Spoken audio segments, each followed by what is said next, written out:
Peter Gray from the AU Review in Australia. Hello, Laurence and Gaia. Hi. Congratulations on the film, first of all. I saw it earlier today, and just like the animation, stunning, voice work, amazing. And I wanted to ask about when you're doing voice work, because you can't really, I guess, convey, physical expression on screen. Like, how do you find bringing moments to life through these characters when it's all just your voice that you've got to give?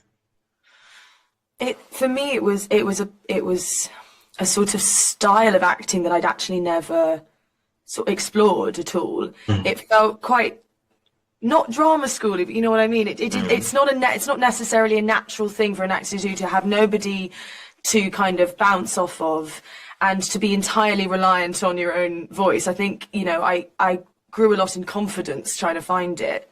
I think, you know, a lot of the script held so much of the character and so much of what I needed to really work out who she was.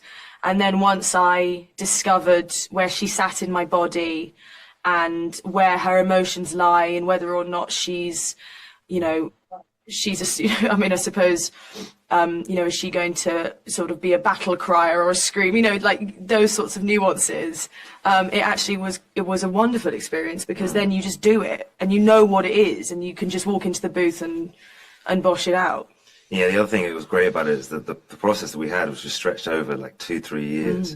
It meant that when we first did it, we were reliant on our voice, as you say, exclusively. But then as time moves on, we have animators feeding back and saying, this is how it will look, this is how the environment will look. And then that starts to inform you. And then you go back and do another take, and then it comes back again. And you're constantly being informed by how things will start to look and feel over the course of a few years. And so what do you call it? Long-form tennis? Long-form tennis.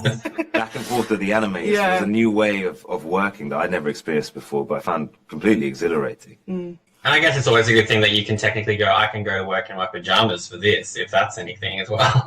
Didn't have that luxury, but now that you mention it, why did you not take advantage of that? I didn't, because that was part of my characterization, was I wanted to go in feeling like her. So I wore big boots and you know, big belts, and needed to kind of feel as, you know, as a heroine princess. I'd follow your lead. I'd follow your lead. Next time I do something like this, I'm definitely doing that.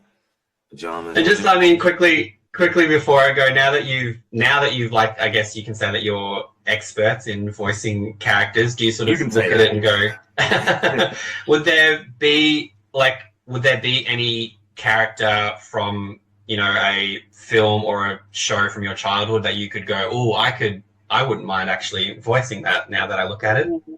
What a great question. I want to be the mad, awful Catwoman from Cinderella. Her stepmom. That's your number one. Mate, she lies in a dark room with a cat on her. I literally can't think of anything nicer. That's what I would do. My method acting would be bringing my cats into the booth.